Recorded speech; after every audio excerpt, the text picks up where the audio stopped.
Audio Jungle. Assalamualaikum warahmatullahi wabarakatuh. Selamat pagi anak-anak. Kembali lagi dengan Ibu Ayuni Anissa Pasha. Kita akan belajar tentang SPI dan SPN. Sebelum memulai pembelajaran, kita berdoa terlebih dahulu ya. Berdoa mulai. Berdoa selesai. Kalian udah ada yang tahu belum sih apa itu SPI dan SPN? Ya benar, SPI adalah Sistem Pendidikan Islam dan SPN adalah Sistem Pendidikan Nasional. Yang pertama kita akan membahas tentang pengertian SPI itu terlebih dahulu ya. SPI adalah Sistem Pendidikan Islam. Dalam Kamus Besar Bahasa Indonesia dinyatakan bahwa sistem berarti perangkat unsur yang secara teratur saling berkaitan, sehingga membentuk suatu totalitas susunan yang teratur dari pandangan, teori, asas, dan sebagainya. Sistem adalah suatu cara dan langkah yang tersusun secara terpadu untuk dapat digunakan dan dilaksanakan dalam suatu usaha dengan baik dan teratur. Jadi, sistem pendidikan Islam berarti cara dan langkah yang tersusun berdasarkan sumber-sumber ajaran Islam dalam melaksanakan usaha pendidikan secara baik dan teratur dalam mencapai tujuan pendidikan Islam. Selanjutnya, dasar pendidikan Islam. Dasar pendidikan Islam sebagaimana pendapat yang menyatakan bahwa dasar pendidikan agama Islam adalah satu, dasar ideal, yaitu Pancasila. Kedua, dasar konstitusional adalah Undang-Undang Dasar 1945. Ketiga, dasar yuridis formal adalah Undang-Undang Pendidikan Nasional.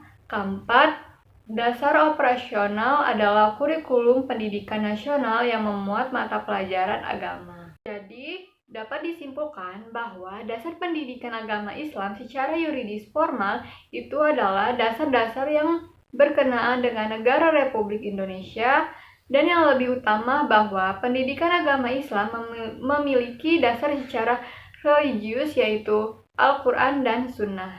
Jadi dapat disimpulkan bahwa dasar dari pendidikan Islam adalah Al-Quran dan Sunnah. Keduanya telah menjadi pedoman dan tuntunan hidup umat Islam dalam segala aktivitasnya tersebut dalam usaha melaksanakan pendidikan Islam, baik masalah materi, metode, maupun tujuan pendidikan Islam. Selanjutnya, tujuan sistem pendidikan Islam. Yang pertama, menurut Abdul Fattah Jalal, tujuan umum pendidikan Islam ialah terwujudnya manusia sebagai hamba Allah. Jadi menurut Islam, pendidikan haruslah menjadikan seluruh manusia yang beribadah kepada Allah. Yang kedua, menurut Al-Syaibani, tujuan pendidikan Islam adalah yang pertama, tujuan yang berkaitan dengan individu, yaitu mencangkup perubahan yang berupa pengetahuan. Yang kedua, tujuan yang berkaitan dengan masyarakat, yang mencangkup tingkah laku masyarakat, tingkah laku individu dalam masyarakat. Yang ketiga, tujuan profesional yang berkaitan dengan pendidikan dan pengajaran sebagai ilmu, sebagai seni, dan sebagai profesi. Jadi, tujuan sistem pendidikan Islam tidak lepas dari tujuan hidup manusia dalam Islam, yaitu untuk menciptakan pribadi-pribadi hamba Allah yang selalu bertakwa kepadanya, dan dapat mencapai kehidupan yang bahagia dunia dan akhirat. Selanjutnya, pengertian sistem pendidikan nasional. Pendidikan nasional merupakan pendidikan yang berlandaskan pada Pancasila dan Undang-Undang Negara Republik Indonesia tahun 1945 yang berakar pada nilai-nilai agama, kebudayaan nasional Indonesia, dan tanggap terhadap tuntunan zaman. Pada hakikatnya, pendidikan merupakan suatu hak individu anak bangsa untuk menikmatinya. Pendidikan merupakan usaha sadar yang dilakukan oleh manusia agar dapat mengembangkan potensi dirinya melalui proses pembelajaran sebagaimana yang tertuang dalam Undang-Undang Dasar 1945 Pasal 31. Sebagaimana bunyinya, yaitu untuk mencerdaskan kehidupan bangsa, maka seluruh komponen bangsa, baik orang tua, masyarakat, maupun pemerintah memiliki tanggung jawab untuk mewujudkannya.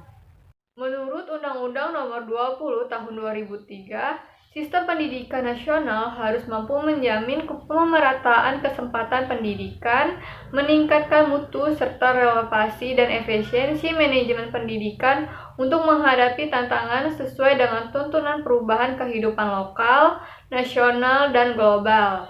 Sehingga perlu dilakukan pembaharuan pendidikan secara terencana, terarah, dan berkesinambungan. Selanjutnya, fungsi sistem pendidikan nasional. Fungsi sistem pendidikan nasional untuk mengembangkan kemampuan serta meningkatkan mutu kehidupan dan martabat manusia Indonesia dalam rangka upaya mewujudkan tujuan nasional. Sistem pendidikan nasional mempunyai fungsi yaitu mengembangkan kemampuan, membentuk watak, membentuk peradaban bangsa, dan mencerdaskan kehidupan bangsa. Tujuan sistem pendidikan nasional. Tujuan sistem pendidikan nasional adalah untuk mengembangkan kemampuan dan membentuk watak serta peradaban bangsa yang bermartabat dalam rangka mencerdaskan kehidupan bangsa agar berkembangnya potensi peserta didik, agar menjadi manusia yang beriman dan bertakwa, berakhlak mulia, berilmu, kreatif, mandiri, dan menjadi warga negara yang demokratis serta bertanggung jawab. Kelembagaan dan pengelolaan pendidikan. Kelembagaan, program, dan pengelolaan pendidikan pada dasarnya merupakan bagian dan sistem pendidikan secara keseluruhan. Untuk memahami bagaimana keberadaan masing-masing komponen tersebut sebagai bagian dari keseluruhan sistem pendidikan nasional, maka akan kita bahas satu persatu mengenai jalur, jenjang, dan jenis pendidikan.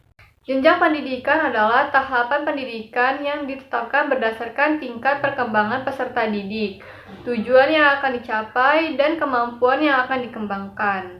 Jenjang pendidikan formal terdiri atas pendidikan dasar, pendidikan menengah, dan pendidikan tinggi.